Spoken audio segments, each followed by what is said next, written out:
The Fake History of Japan. Tartarian Japan. The map above shows Japan 600 years ago. The problem? City names are not Japanese and mostly erased from history books. These town names sound just like that lost language we've also seen in old maps of North America and the Aztec language. With the exceptions of Basque and Maltese, I don't know any other language that frequently uses the letter X. Some could also be Spanish or Portuguese. Consider Viloksu, Deva, Simiokuke, Kansusa, Musaksi, Hikse, Meako Kavachi, Aki, Vigo, Fikin, Tango, Tamba, Ava, Segami, etc. I found only 4 town names that sound truly Japanese: Nagato, Hizumi, Fitachi, Hichu. This was the first piece of evidence that the Japanese weren't the only people in Japan. Either the Japanese were a minority at the time, or they were under occupation of someone else.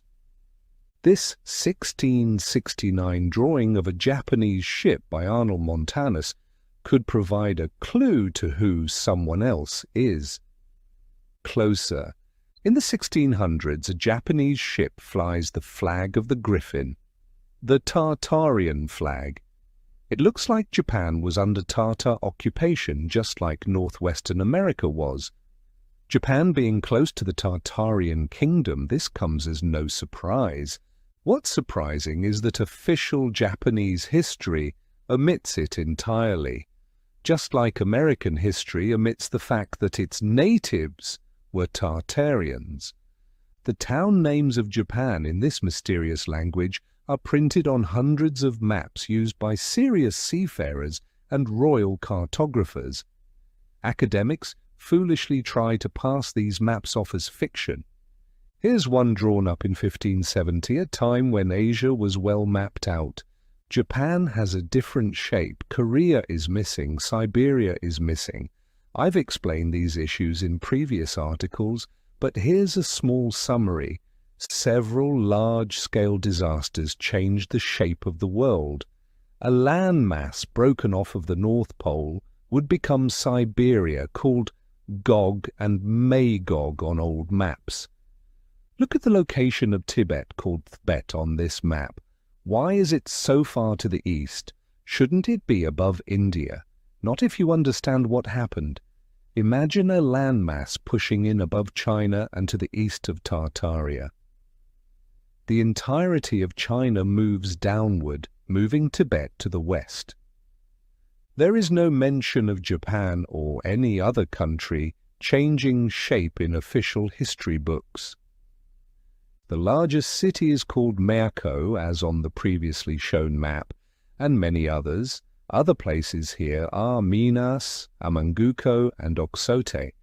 We again see Bungo, and there's Osako, which seems to be the old spelling for Osaka. However, on the older map above, it's simply called Sake.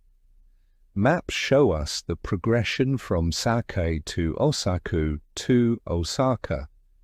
If we put both the Moderna and old map side by side, we can see more. Meiko is the old name for Kyoto.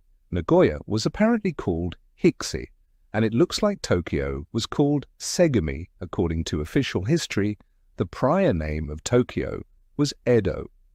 I found no mention of Sejimi in official records. Do you see that mountain range beside Sejimi?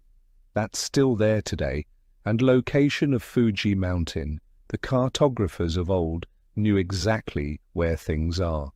There are a lot of cities that no longer exist today, but I guarantee that if you were to dig or look there, you'd find ancient remains. See the town Hizu, for example. Today there is a town called Shizuoka nearby. The Hizu is obscured inside the Hizuoka. Below that there is the ancient city of Tsurunga. Today, the area is called Suruga Bay, omitting an N. Directly adjacent to Japan on the map, the beautiful city of Quinsai, China. Quinsai City doesn't look like what Asia is supposed to have looked like according to history class. The domes, spires, church steeples and red roofs look like any other European, Russian or Tartarian city. The whole world in fact looked like this, including Australia and the Americas and Japan, as you'll soon see. The whole world followed roughly the same architecture. The whole world was part of the same kingdom. Here's a 1626 map by John Speed, still showing the same towns and cities in Japan. Japan is still in unusual shape, but slightly altered. By now, Korea begins to take shape, and the Great Wall of China is here called the Great Wall of Tartaria, later renamed by the communists. By now, the landmass has changed, and there is a large, mostly uninhabited region at the northeast of the continent above the Great Wall. We see names such as Mongol, Loksa, there's that X again, and Tartar. And another one from 1590. From it, we see that some Japanese cities went through more than one renaming. Towns such as Saindeba, Frafong, Negru, and other distinctly un-Japanese sounding places are not found on 1600s maps. There is not a single Asian-sounding name on the 1500s map. Perhaps the Japanese only entered Japan after the 1500s? Or perhaps the distinct language only developed post-cataclysm. This 1500s Japanese map, printed in Japanese writing, is entirely accurate, but academics claim it's based on misconceptions about the world. I have been saying that these are not misconceptions. It's simply what the world used to look like. The North Pole was 6 to 7 land masses. 2 of these later became Greenland. 2 others became northern Canada, the autonomous region of Nunavut. And 2 others became Siberia, the autonomous region of Chukotka. Isn't it interesting that both North Pole break-off landmasses are politically autonomous entities? Above Iceland, there is another landmass. On old Viking maps, it is called Thule, ancient Kyoto. I looked into Mekko, the biggest Japanese city of old. Mekko is the old name for Kyoto, which today is still one of the largest cities in Japan.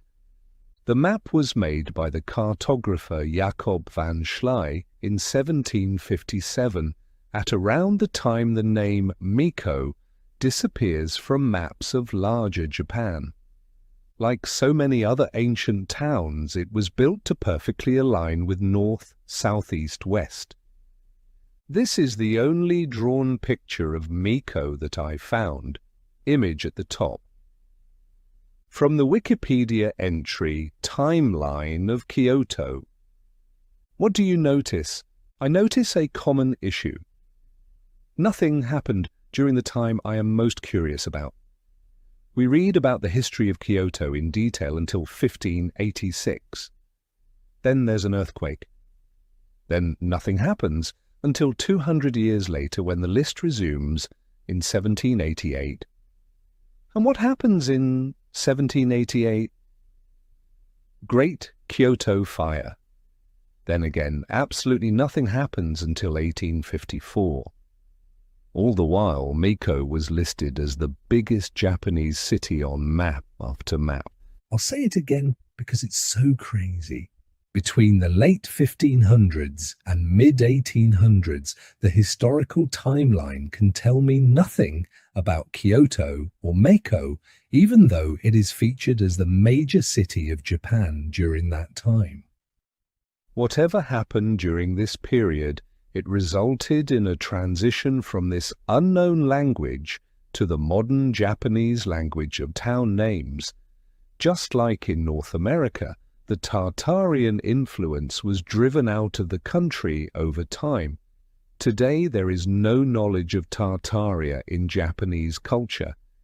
Similar can be said of other Asian countries. For example, in North Korea, it's forbidden to take photos of old-world architecture. Any tourist caught photographing old non-communist architecture is subject to imprisonment, the same architecture from west to east. It's not the first time we see large gaps prior to 1850, as if all civilization suddenly sprung up around that time. In Japan, as in old China, there is a distinctly non-Asian presence that exists alongside the Asian one. We see it in pictures where photography and paintings of old buildings was not outlawed. Yokohama in 1874. On the left we see Asian architecture. On the right we see a church. Much of the architecture of old Japan is no different than in the West. If you were in old Tokyo, you could have easily mistaken it for Istanbul, Paris, London, Pittsburgh, San Francisco, Melbourne, Kazan or Omsk. A star fort in Japan